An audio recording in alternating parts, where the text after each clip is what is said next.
UPI எனப்படும் unified payments interface பரிவர்த்தனை என்பது ஸ்மார்ட் போன் மூலம் பணத்தை அனுப்பவும் பெறவும் அனுமதிக்கும் ஒரு டிஜிட்டல் கட்டண முறையாகும். இது பல வங்கிகள் மற்றும் கட்டண சேவைகளை இணைத்து ஒரு ஒருங்கிணைந்த கட்டண அமைப்பை வழங்குகின்றது.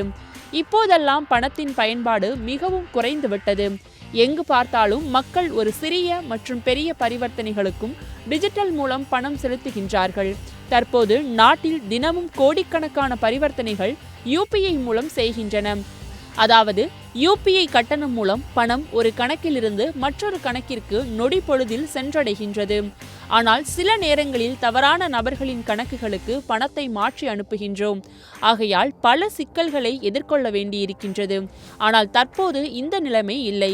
அதாவது என்பிசிஐ எனப்படும் தேசிய கொடுப்பனவு கழகம் யுபிஐ தொடர்பான விதியை வெளியிட்டுள்ளது.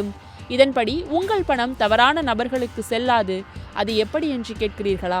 அதாவது யுபிஐ மூலம் P2B எனப்படும் P2B மற்றும் P2PM எனப்படும் P2P மெர்ச்சன்ட் என்று சொல்லலாம். இப்போது எந்த வகையான பரிவர்த்தனையும் செய்யும் போது கணக்கு வைத்திருப்பவரின் பெயர் மட்டுமே தோன்றும்.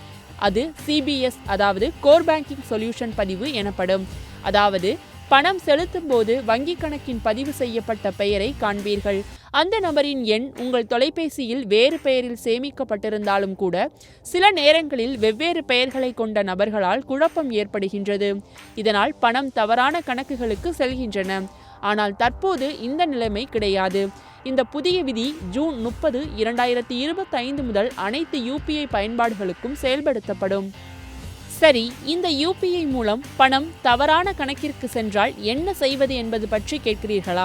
சில நேரங்களில் நாம் என்னதான் கவனமான பரிவர்த்தனைகளை செய்தாலும் ஏதோ ஒரு தவறு நடக்கும். யுபிஐ மூலம் தவறான கணக்கிற்கு பணம் சென்றால் உடனடியாக உங்கள் வங்கியை தொடர்பு கொண்டு புகாரை பதிவு செய்ய வேண்டும். நீங்கள் வங்கிக்கு சென்று அல்லது ஆன்லைனில் புகார் செய்யலாம். வங்கி உதவி செய்யவில்லை என்றால் RBI குறைதீர்க்கும் அதிகாரிக்கு ஆன்லைனில் புகார் தெரிவிக்கலாம்.